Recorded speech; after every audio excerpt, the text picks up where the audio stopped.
Hey you guys, how's it going? Welcome back to the channel. If you have not subscribed, please subscribe so you can be notified when I go live or upload a new video.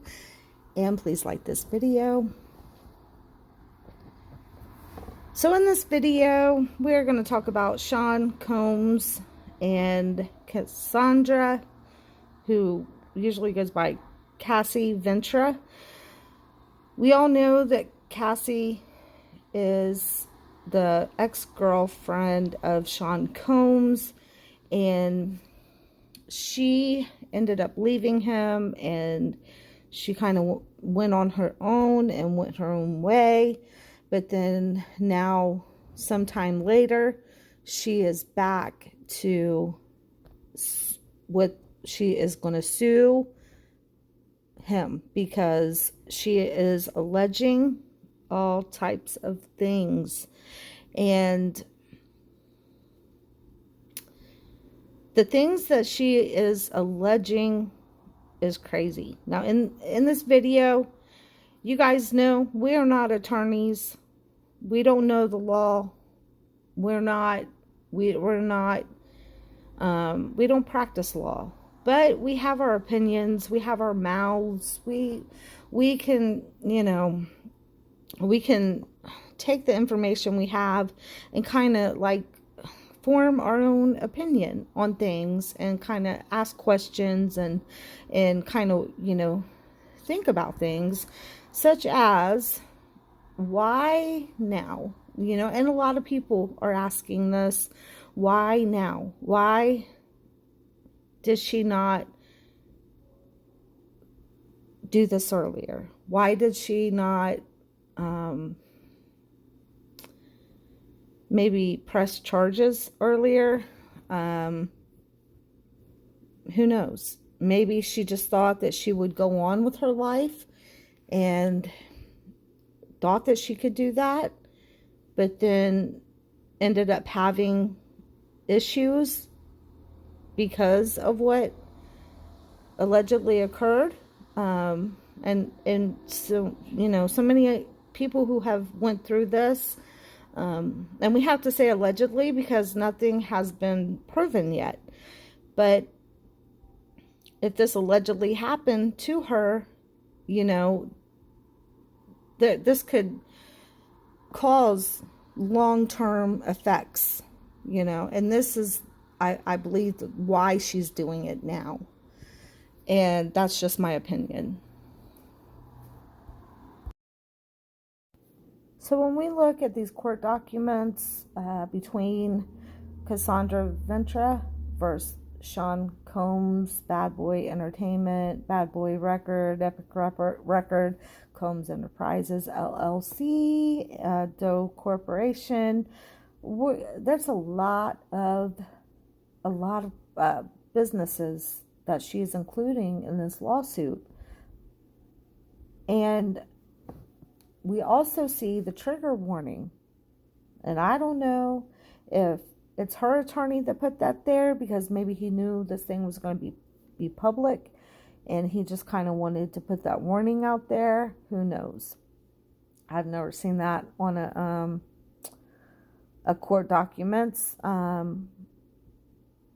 a complaint. I've never seen that. But hey, I mean, there are some pretty serious allegations in this complaint, and we're going to go over some of them, but it is a 35-page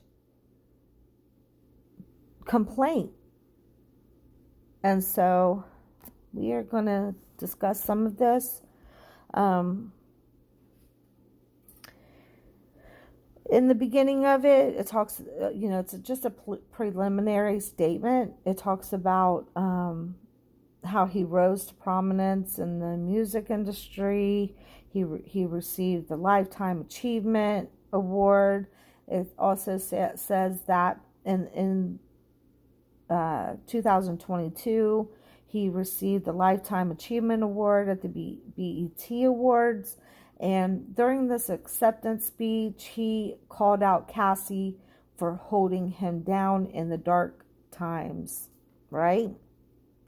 So then and the next part of the complaint, it says, in truth, however, is that Cassie, Miss Cassandra Ventura, was held down by Mr. Combs and endured over a decade of his behavior and disturbed demands. Okay? Now, in this, it also states that Miss Ventura met Mr. Combs in 2005. She was 19 years old, and he was 37 years old, right? He signed her to his label, Bad Boy Records, and then from there, it was on. In this other part of this complaint, it talks about how he arred her physically and mentally, aid her, forced her to engage in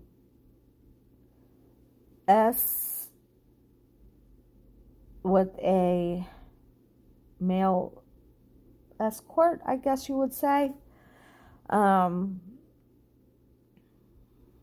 He would, I guess, from what this says, leave bruises, bust her lip, black eye. And she is pretty much saying throughout this whole thing that, there was a big age difference, and she was disgusted by his age, the thought of them being together. When people would come to her and say, hey, I think he likes you, and and she was kind of disgusted by it. But even though she was disgusted by it, I think for her, she was willing to put that aside because she wanted status. She wanted to advance in her career, allegedly, in my opinion. I think that she wanted the money. I think that, this complaint goes on, and it talks about how he would buy her cars, vacations, trips, clothing. He even bought her an apartment. And then right here goes into factual allegations, which, I guess this is a good place to start. And we're not going to read every bit of it, but we'll go through a little bit of it just so you guys can get an idea. Miss Ventura met Mr. Combs in late 2005 or early 2006 after Mr. Combs heard Miss Ventura's first single playing in a club and expressed interest in signing her to his label, Bad Boy Records. At the time, Miss Ventura was 19 years old. Mr. Combs was 37 years old. Within months, in February 2006, Miss Ventura signed a 10-album deal with Mr. Combs' record label. Miss Ventura's first album, Cassie, was released in August 2006, debuting a number 4 on the U.S. Billboard 200. Now, keep in mind that her first album, Cassie, was already released, right? So she got her wish. She got her album. It was already released.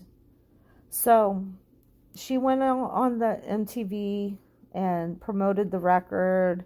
It goes on to say how he, and this is what he says, and quote, Mr. Combs, because the tabloids were saying because she was nervous during this performance, so they kind of, but Sean Combs, he tried to downplay it by saying you could hear the nervousness in her voice. And to be honest, I kind of smiled at it because it made me really appreciate what I really love about her. She's a regular person. It just made me appreciate that she got nervous, and it was kind of cute to me, to be honest. You've got to understand that success for her is coming out of nowhere. It's just so huge, and sometimes everybody handles it differently. So it goes, and this is in this document too. And then it goes on to say, during hair and makeup leading up to the performance, Miss Ventra's hairstylist and Mr. Combs' makeup artist told Miss Ventra that Mr. Combs was interested in Miss Ventra, and Miss Ventra shrugged off the gossip and in fact expressed disgust given the large age gap between her and the president of her record label. It goes on to say how, it talks about how Mr. Combs lured Miss Ventra into a relationship. Now, I don't know how you can lure anybody into a relationship, but let's see what this has to say. Despite her clear rejection of Mr. Combs' advances, Mr. Combs continued to demand Miss Ventra spend time with him, including a weekend at Mr. Combs' residence in Miami and for nights out in New York City. On one particular night, around September 2007, Mr. Combs insisted on taking Miss Ventra out. Miss Ventra requested, fearing that rejecting Mr. Combs' request would have repercussions for her album deal with Mr. Combs and his company, Bad Boy Records. Now, keep in mind that they had to have had some kind of a contract, and from what it says, that in 2006, I guess there was a 10 album deal, a record deal, and she had released her first album in 2006 named Cassie. So she had already released the first one, right? And so there is a contract. There had to have been a contract. And so she's saying that she feared that if she rejected his request, that there would be repercussions for her, this album deal. But you cannot, because just like she's suing him now, she could have sued him then if he threatened her, in that way. Especially if and I don't know what kind of a contract there was, but, you have, in 2006, she's already releasing her album, and, now we're here in 2007, a year later, and she's fearing that if she denies his request, that he will take her deal away. It says Mr. Combs picked up Miss Ventra from her apartment in Manhattan in a blue luxury vehicle. Miss Ventra was surprised that when she got in the car, Mr. Combs was already inebriated. He handed her a pill, and he told her to take it. Now, if somebody hands you a pill, are you just going to voluntarily take it? No. Taking a pill is a choice. That's something, and I don't know. Drug abuse, in my opinion, it's a choice. You don't have to take it the first time. You don't have to. You can choose to say no, right? But Ventra, I guess she asked him what the pill was, and Mr. Combs dismissed her and told her that she would like it. She later learned that the pill was ecstasy, something Miss Ventra had never before tried and did not want to try. But she took it, but she didn't want to try it. This was the first time Mr. Combs got in Miss Ventra. He got her high. No, this is the first time that Miss Cassie got herself high. And we cannot blame a drug addiction on another person. You can't. And as much as I think that Sean Combs is an evil man. And as much as I believe everything that she's saying in this document, you cannot hold somebody else responsible for your choices. Okay? And I know that she was young and impressionable. 19 is very young. But even at 19 years old, I don't know. I don't see how anybody can just force you to take something that you don't want to take. So then it goes on to say how he drives recklessly at high speeds. She was scared, but she didn't dare say anything. Let's see. They went to a club, and I guess that they wouldn't let Mr. Combs enter because he was belligerent. And so Miss Ventra, she decided to go home. But for the remainder of the night, Mr. Combs messaged Miss Ventra, complaining that he left him high and alone. I think that she left him high and alone. Now, in early fall of 2007, Mr. Combs flexed his power and influence when he paid a promoter to create a fake flyer for a party hosted by Miss Ventra. So, if she took that first pill in 2006, or let me see, hold on. Let me see, because, this was in September of 2007. And now we are in early fall of 2007. Mr. Combs flexed his power and influence, and he paid a promoter to create a fake flyer for a party hosted by Miss Ventra. This fake posting allowed Miss Ventra to have an excuse to go to Miami. So she knew that this was fake. She knew it was fake, but this allowed her to get away from her boyfriend by using the guise of a legitimate event she had to attend. So, yeah, by this time, maybe she was already beginning a drug addiction, and like I said, we weren't there. We don't know. We're not attorneys. We don't know. All we can do is just try to read in between the lines here and try to put together the pieces. And I'm assuming, maybe, in my opinion, maybe she was already starting a drug addiction at this time, and she wanted an excuse to get away from her boyfriend, and maybe they did this thing where they created a fake flyer so that she could show her boyfriend and she could have an excuse to be able to get away. So it says Miss Ventra was uncomfortable with the fake flyer,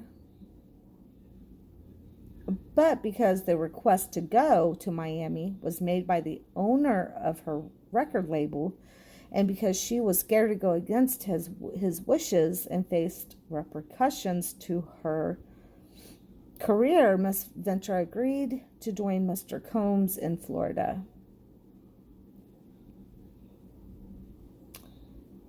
So much of this don't make sense, guys. It really don't make sense. She was uncomfortable with it, but she chose to go along with it. So why would she, if she's uncomfortable with something, why is she agreeing with it? I mean, unless it's because she wanted to go and have fun and do her thing, and she wanted to go and maybe do her drugs, right? So during this trip to Miami, Mr. Combs provided Miss Ventra with copious amounts of drugs. She became more intoxicated than she ever had before. That shows that she's been doing it before, but then this is the most that she's been able to do it, because of course she's away from her boyfriend. She made up this lavish excuse why she has to go away and attend this event, this fake event. And this was allowed her to be able to do more drugs, right? And she wanted Mr. Combs to continue to support her career. She felt she could not refuse Mr. Combs' urging her to take more drugs. So now she's saying that, oh, he's telling her, if you don't do more drugs, I'm gonna take away your record deal. No, I don't. That sounds weird to me. And after providing her with drugs, Mr. Combs had intercourse with Miss Ventra during this trip. Look, guys, while I believe everything she's saying, I think that he did all this stuff to her, in my opinion.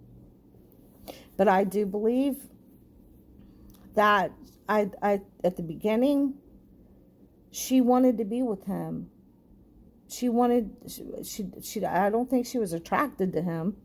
I don't think she liked the age difference there, but I think she was willing to put herself into this relationship with this older man because he was gonna help her with her career. He was gonna, give her lavish things, lavish gifts, trips, drugs that that she was gonna take, that she was becoming addicted to, obviously, allegedly. And I think that she allowed this relationship to happen, but it doesn't matter if she agreed to this relationship or not. That's beside the point. The point of, I think, this whole thing, her bringing about this complaint is that even if she was going to be with him or she didn't want to be with him, that's beside the point. He had no right to, start putting his hands on her. He had no right to mentally and physically aid her. He didn't have a right to do that to her. And I think, like I was saying, that because of what transpired later on in their relationship and the long-term damage that it caused her, is why she is bringing about this lawsuit now. But the stuff that she's saying that transpired at the beginning of their relationship, she's playing victim here, and I'm sorry. And I don't care for that man. I don't. He's evil, in my opinion. But she's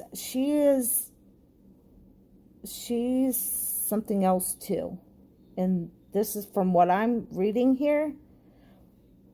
You have to read between the lines. And you have to kind of put yourself in that situation and be like, okay, this don't sound right, or this, no. We're putting the puzzle pieces together here, and we're going to form our own opinion. And that's what I'm basically doing now. And in the comment section, you guys can put out your opinions on how you guys think this thing is, or how it's going to end. Is this going to end in a settlement? Is this going to end with her winning? Because obviously she has some kind of proof. She has medical records and things like that to back up her story. But this right here, she knew that this was a fake flyer. She knew it was a fake flyer, right? And she allowed this to happen anyway. In one part of this document, it says that he took her into the bathroom and forced a kiss upon her, and she ran out of the bathroom crying. Okay, but then right after that, she went out with him and got in the car with him, took a pill from him, and it's like everything she did this by her own choice. She had a boyfriend, but she went ahead and she did what she did. She was going to be going out with this man who could offer her whatever he could offer her. And it doesn't matter the agreement they made, like, okay, you be with me and I'll make sure you're taken care of financially.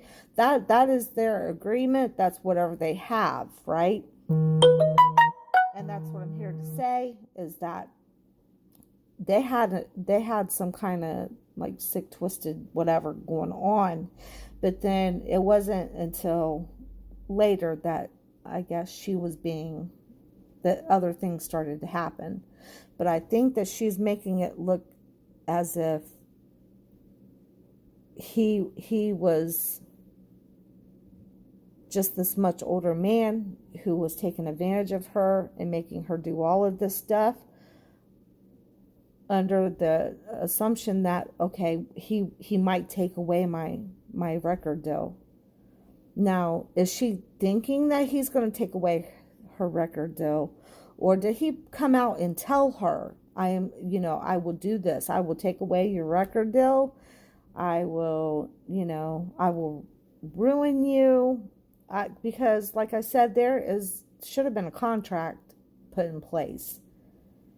And she should have had an attorney that went over that contract so that he couldn't take away or threaten her, because that would have been a lawsuit all on its own if he came out and she can't just come out and say, well, I felt like he was going to do this, or I went along with everything he wanted me to do.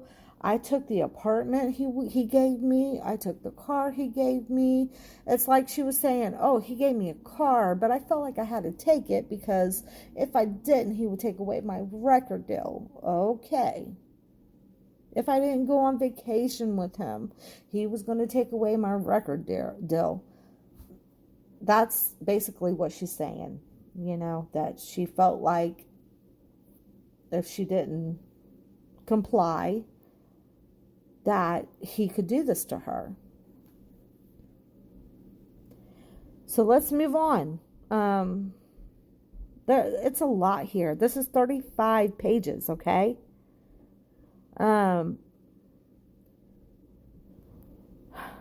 It says Mr. Combs' aggressive and demanding approach to those he worked with made it impossible for anyone to challenge him. And Miss Venture soon learned that Mr. Combs insisted on blind loyalty from everyone in his inner circle. And I believe that. I believe a lot of people witnessed things that happened to her, and they wouldn't do anything about it and to stop it.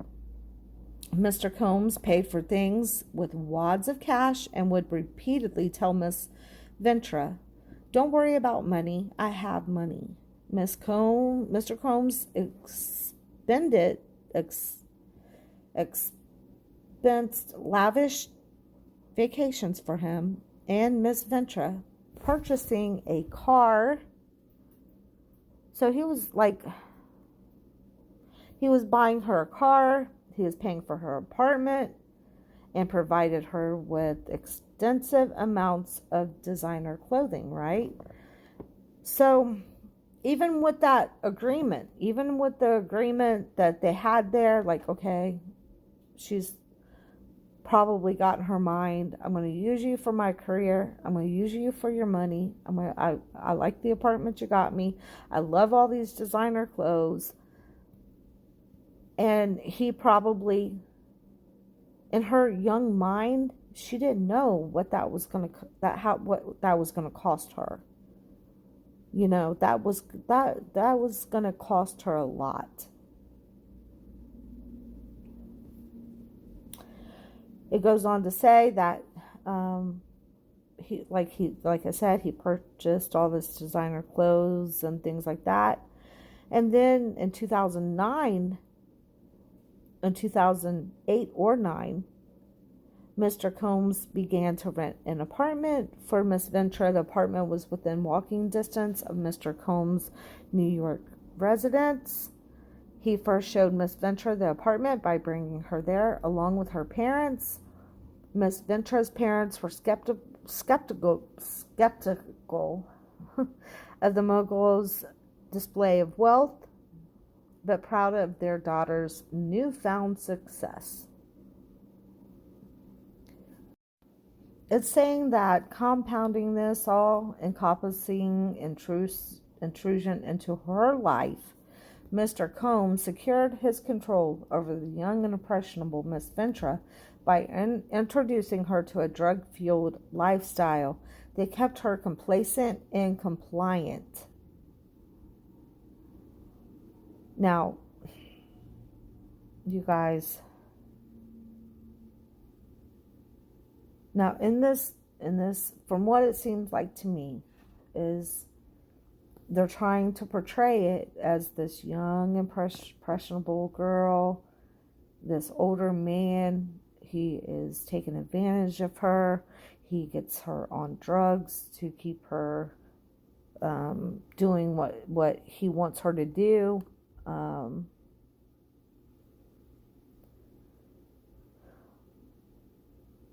But she's there. She's saying that he forced a kiss upon her, but she still went out with him, right? She still decided to go out with him anyway. She still took the pill from him.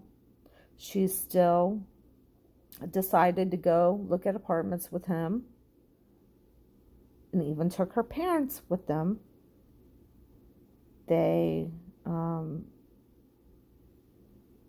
She accepted all the gifts, all the clothing, all the money, all the travel.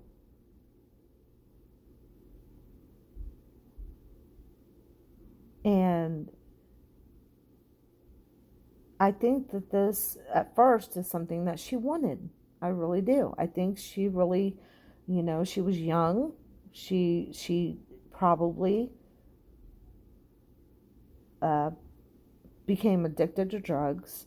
She wanted to be with the person that could provide her with as much drugs as possible.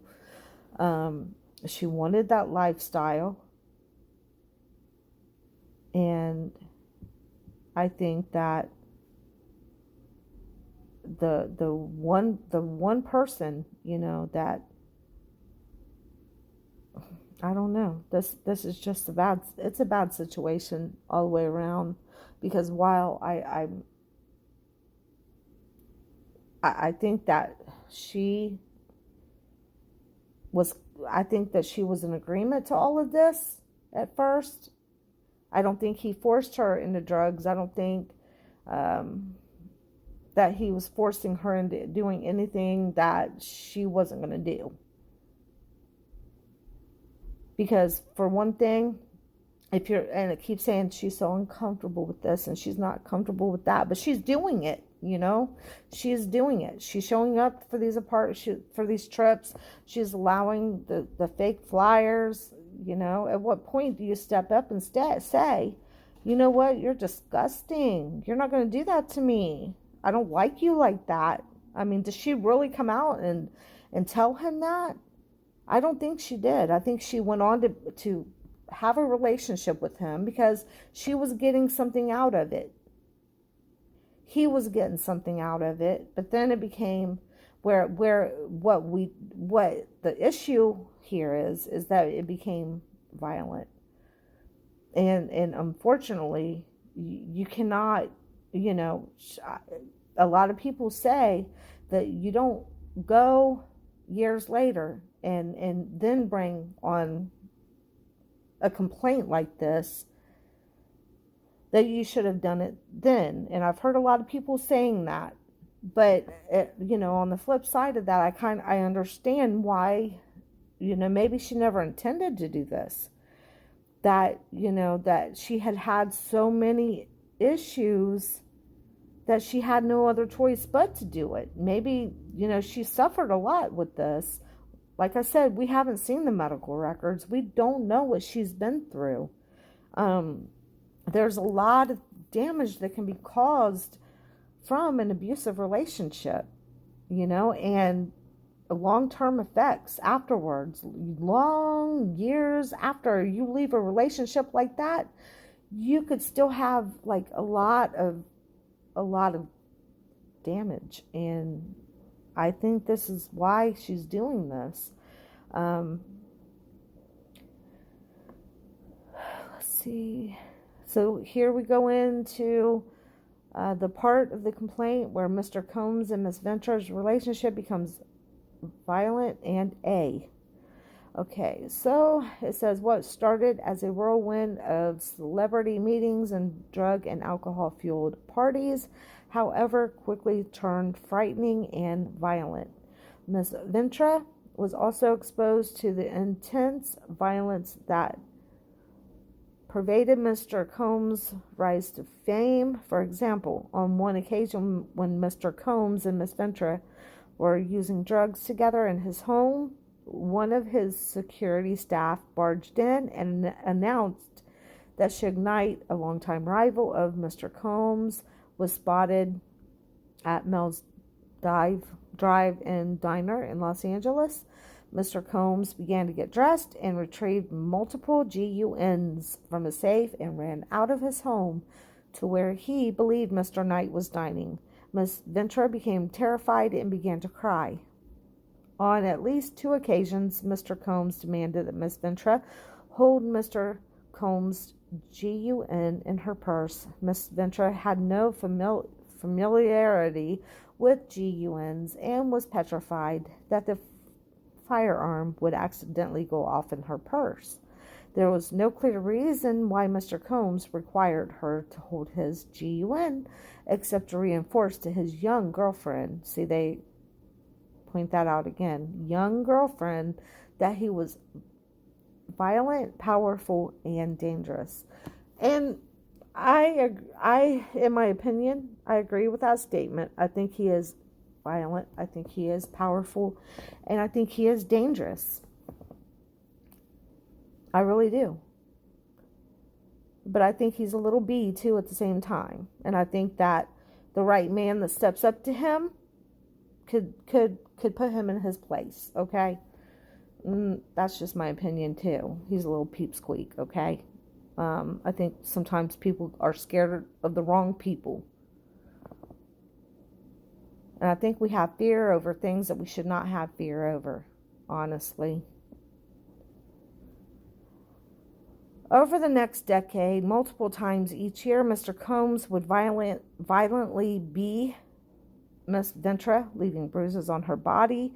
In every instance in which he beat Miss Ventra, Mr. Combs used his money and power to orchestrate extensive efforts to hide the evidence of his A, including by hiding Miss Ventra in hotels for days at a time to let her bruises heal. In one such instance, after a party with Jay-Z, Mr. Combs beat Miss Ventra repeatedly into an escalade, including by kicking and H'ing her. He forced her out of the vehicle on 5th Avenue in New York City. She was eventually able to hail a cab and get to her apartment in Manhattan, where she cried in fear, realizing there was no one she could tell about. Let's see. That she could tell about what happened at the hands of this incredibly powerful man. Oh, they're giving him too much power in this. Okay. She spent the subsequent 3 days hiding in her apartment.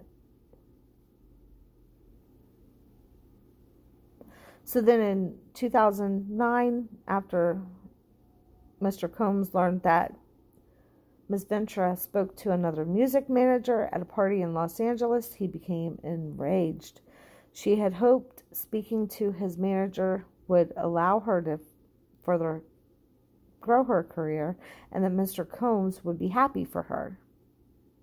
But instead, he became extremely angry and pulled her out of the club where the party was taking place. In the car leaving the club, Mr. Combs beat Ms. Ventra, pushing her into a corner of the vehicle and STOMPing on her face. Mr. Combs' security staff, Roger Bonds, tried to stop the bees be, you know what I mean, but wasn't unable to de-escalate the situation. When the car arrived at Mr. Combs' residence, Miss Venture attempted to run away, but Mr. Combs followed her and proceeded to again kick her in the face. Miss Venture was bleeding profusely and was ushered into Mr. Combs' home, where she began to throw up from the violent A. This is like bad. This is bad. But I think we all knew what kind of man he was. I really, we know what kind of man he is. So it goes on. I'm just trying to read some of this. We can't go into all of it. It goes into it's a 35 page. This is just page 15. Mr. Combe, he forces Miss Ventra into advocating, if you guys know what I mean. Okay. It says within a few months of beginning a romantic relationship with 40-year-old Mr. Combs, the 22-year-old Miss Ventra felt beholden to his whims and demands. Yeah, with all that money, with that success, with him just handing over her, vacations and cars, and he's the type of man he's gonna want something in return. And unfortunately, he thinks he at this point he owns her, obviously. So while in New York City, Mr. Combs told Miss Ventura that he wanted to engage in a fantasy of his called, we're not going to get into all that, okay? It's very explicit. It's where they hire somebody, and yeah. So we're not going to get into all that, but you guys get the picture. All right, and this is all I got. I don't want to get into the rest of this. I really don't. This is disgusting. And he is a disgusting excuse for a human being. I think she was young and very, when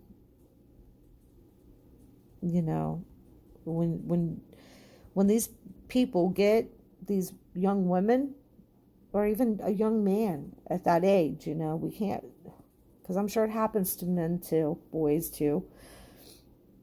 Their minds are still growing. It's like a sponge, they absorb everything, and, it's not fully matured yet. And so that's why they're able to easily manipulate them and get what they want from them. And then this was a very dangerous combination, because you have this man who has all kinds of money. He has power, and it's very hard, I'm sure, for her to have tried to come up against this. It must have been a giant for her, a giant that you can't win. You cannot win. And so he took advantage of her. But I think that, at first, I really do think that she didn't want anything to do with him. I think that she looked at him with disgust. But I think that the money started to grow on her, and so she accepted it. But she accepted it for certain things in return.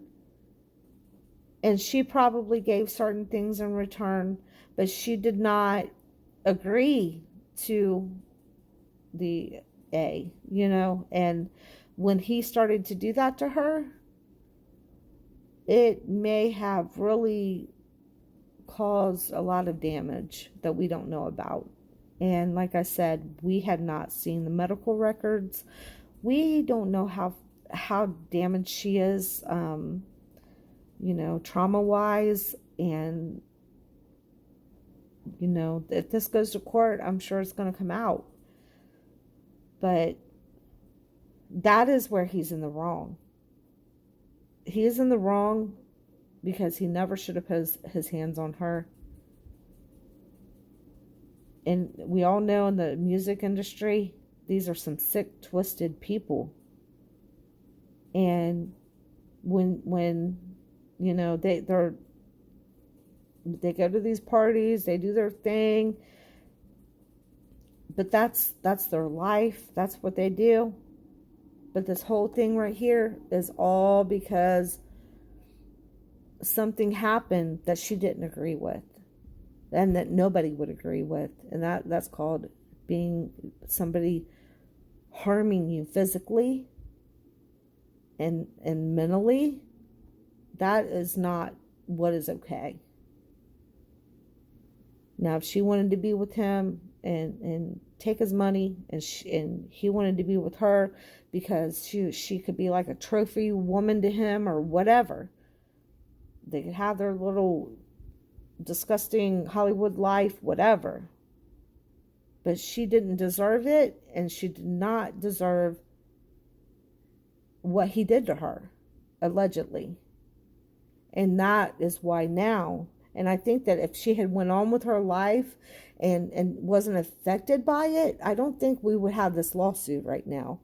But I think she was really affected by this physically and mentally, and that's why now we are seeing this lawsuit. But we'll keep an eye on it, and we'll see if there's a settlement reached or if it goes to court. But I would like for you guys to leave in the comment section and just let me know what you guys think about this. Do you guys think that she's in the right for bringing this lawsuit against him? Do you think that maybe she's, shouldn't do this since it's so many years later and she should just let it go? Because there are some people out there that's saying that too. And, they have a right to their opinion also. But I want to know what your opinion is on this. Well, do you think that she should have let it go? Or do you think she has every right to bring this lawsuit against him and make him pay for the damage he caused her, long term? If, in fact, there is physical evidence that shows that she actually does have long-term damage, as a result to what he did to her. So, yeah, leave in the comment section. Let me know what you guys think. God bless. I love you guys, and have a great day.